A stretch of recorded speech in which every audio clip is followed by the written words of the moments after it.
बातमी आहे पंतप्रधान नरेंद्र मोदी यांनी केलेल्या ट्विट संदर्भातील पंतप्रधान नरेंद्र मोदी यांच्याकडून देखील शोक व्यक्त करण्यात आलेला आहे।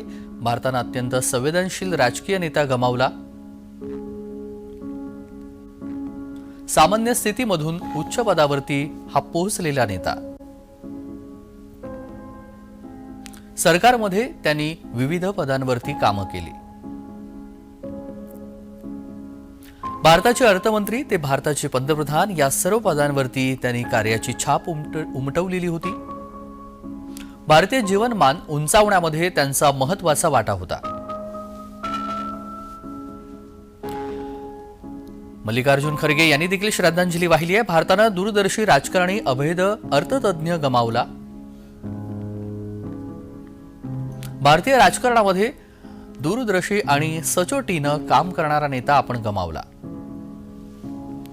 डॉक्टर मनमोहन सिंग यांच्या आर्थिक उदारीकरणाच्या धोरणांनी भारतीयांच्या जीवनामध्ये आमूलाग्र बदल घडवून आणला। सिंग यांच्या अर्थनीतीने भारतातील करोडो लोकांना गरिबीच्या परिघातून बाहेर काढलं।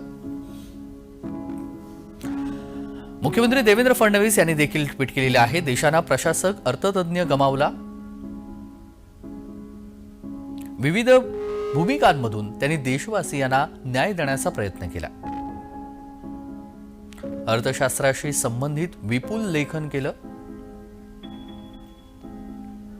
त्यांनी केलेलं कार्य कायम देशवासियांच्या स्मरणामध्ये राहील।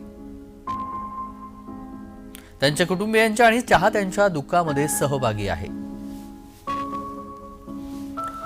उपमुख्यमंत्री एकनाथ शिंदे यांनी देखील श्रद्धांजली वाहिली आहे। देशाच्या आर्थिक विकासाला वेग देणारी दमदार पावलं उचलली। अर्थव्यवस्थेचे दरवाजे खुले करून एक नवी आर्थिक क्रांती आणली। एक नामवंत अर्थतज्ञ म्हणून त्यांची ख्याती होती। धोरणे आणि हुशार अशा ज्येष्ठ अर्थतज्ञ आणि दूरदृष्टी असलेले राजकीय नेतृत्व हरपलं।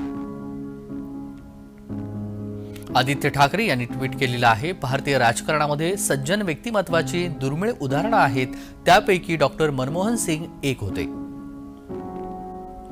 अतिउच्च शिखरावरती पोहोचल्यावरही ते विनम्र होते। सामान्यांच्या जीवनावरती त्यांनी मोठा प्रभाव पाडला आणि देशाला जागतिक पटलावरती आणलं।